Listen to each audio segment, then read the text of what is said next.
पैगंबर मोहम्मद पर बीजेपी की पूर्व प्रवक्ता नूपुर शर्मा की विवादास्पद टिप्पणियों को लेकर विवाद पर मुस्लिम देश लगातार आपत्ति जता रहे हैं। रविवार को कतर ने सबसे पहले इसे लेकर अपनी नाराजगी जताई थी, जिसके बाद से कुवैत, सऊदी अरब, अफगानिस्तान, ईरान, पाकिस्तान जैसे देशों ने आपत्ति जताई है। इसके अलावा मुस्लिम देशों के संगठन ऑर्गेनाइजेशन ऑफ इस्लामिक कोऑपरेशन यानी ओआईसी ने भी नाराजगी प्रकट की है। सऊदी अरब ने बीजेपी की प्रवक्ता रही नूपुर शर्मा के पैगंबर मोहम्मद के बारे में दिए गए विवादास्पद बयान की निंदा करते हुए एक स्टेटमेंट जारी की है। इससे पहले कतर, ईरान और कुवैत ने भी नूपुर शर्मा के बयान पर सख्त ऐतराज जताया था। सऊदी अरब ने कहा है कि सभी धर्मों और मान्यताओं का सम्मान होना चाहिए।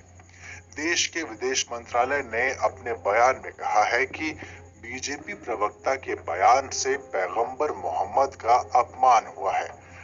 मंत्रालय ने कहा है कि वो इस्लाम धर्म के चिन्हों के विरुद्ध पूर्वाग्रहों को अस्वीकार करता है। बयान में बीजेपी द्वारा अपने प्रवक्ता के खिलाफ कदम उठाए जाने के निर्णय का स्वागत करते हुए कहा गया कि उनका देश सभी धर्मों और मतों के सम्मान का हिमायती है। अफगानिस्तान की तालिबान सरकार ने भारत की सत्ताधारी पार्टी के एक नेता के पैगंबर मोहम्मद के खिलाफ आपत्तिजनक शब्दों के इस्तेमाल की कड़ी निंदा की है। तालिबान सरकार के प्रवक्ता ज़बीउल्लाह मुजाहिद ने एक ट्वीट में लिखा है कि हम भारत सरकार से आग्रह करते हैं कि वो ऐसे धर्मांध लोगों को इस्लाम का अपमान करने और मुसलमानों की भावना भड़काने से रोके। 57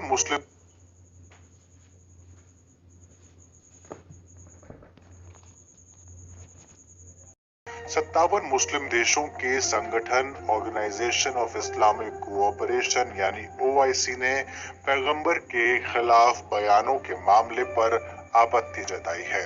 ओआईसी ने एक ट्वीट में कहा कि संगठन के महासचिव भारत की सत्ताधारी पार्टी के एक अधिकारी की ओर से पैगंबर के बारे में किए गए अपमान की सख्त निंदा करता है।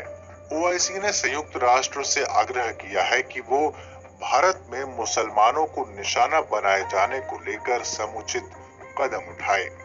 ओआईसी ने ट्वीट में कहा है, ये घटना भारत में इस्लाम के खिलाफ बढ़ती नफरत के बीच और ऐसे समय में हुई है जब बढ़ती हिंसा के बीच वहां मुसलमानों के खिलाफ लगातार कदम उठाए जा रहे हैं और उन पर पाबंदियां लगाई जा रही हैं।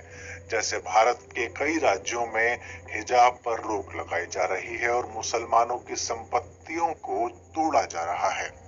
बहरीन ने भी नूपुर शर्मा की टिप्पणी को लेकर बयान जारी किया है। बहरीन के विदेश मंत्रालय ने एक बयान जारी करके कहा कि वो भारत में बीजेपी के अपने प्रवक्ता को निलंबित किए जाने का स्वागत करते हैं। उसके साथ ही कहा गया कि पैगंबर मोहम्मद के खिलाफ ऐसे अपमान की घटनाओं की निंदा की जानी चाहिए जिनसे मुसलमानों की भावनाएं आहत होती हैं और धार्मिक नफरत को भड़काया जाता है। बयान में साथ ही कहा गया कि सभी मजहबों, प्रतीकों और शख्सियतों का सम्मान करने और राजद्रोह व धार्मिक, सांप्रदायिक और नस्लवादी हिंसा का सामना करने के लिए अंतर्राष्ट्रीय समुदाय के प्रयासों के महत्व पर जोर दिया जाना चाहिए। पाकिस्तान ने भी बीजेपी प्रवक्ता के बयान पर इस्लामाबाद में भारतीय दूतावास के प्रभारी को बुलाकर अपनी आपत्ति दर्ज करवाई है।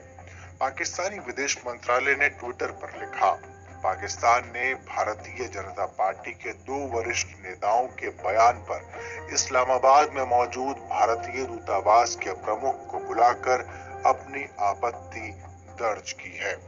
इससे पहले रविवार को पाकिस्तान के प्रधानमंत्री शहबाज शरीफ ने कहा था कि वो बीजेपी प्रवक्ता के पैगंबर मोहम्मद पर दिए गए दुख पहुंचाने वाले बयान की मजबूत शब्दों में निंदा करते हैं।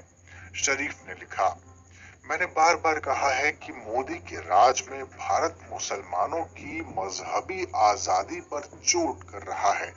दुनिया को इसका संज्ञान लेना चाहिए और भारत की सख्त आलोचना करनी चाहिए। पैगंबर मोहम्मद के लिए हमारा प्यार, सर्वोच्च है। सभी मुसलमान पैगंबर मोहम्मद के लिए अपनी जान न्यौछावर कर सकते हैं। रविवार को सबसे पहली प्रतिक्रिया कतर की ओर से ऐसे समय आई जब भारत के उपराष्ट्रपति वेंकैया नायडू कतर के 3 दिनों के दौरे पर थे। रविवार को कतर के विदेश मंत्रालय ने दोहा में भारत के राजदूत दीपक मित्तल को तलब किया और उन्हें कतर की प्रतिक्रिया का ऑफिशियल नोट सौंपा। कतर के विदेश मंत्रालय की ओर से जारी किए गए बयान में भारत की सत्तारूढ़ पार्टी के नेता के विवादास्पद बयान पर कड़ी नाराजगी जताई गई। कतर का कहना था कि नूपुर शर्मा के बयान से दुनिया भर के मुसलमानों में नाराजगी का माहौल है। कतर ने यह भी कहा है कि उसे उम्मीद है कि इन टिप्पणियों की भारत सरकार फौरन निंदा करेगी और इसके लिए माफी मांगेगी। इसके बाद जब भारतीय जनता पार्टी ने नूपुर शर्मा को पार्टी की प्राथमिक सदस्यता से निलंबित कर दिया, तो कतर ने बीजेपी के इस फैसले का स्वागत किया।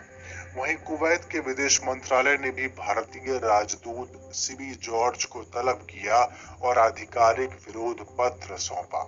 समाचार एजेंसी पीटीआई के मुताबिक कुवैत के एशिया मामलों के सहायक विदेश सचिव ने इस पत्र में नूपुर शर्मा और नवीन जिंदल की टिप्पणियों को सिरे से खारिज कर दिया और इसकी निंदा की। कुवैत ने भी बाद में शर्मा और जिंदल के खिलाफ बीजेपी की कार्रवाई का स्वागत किया।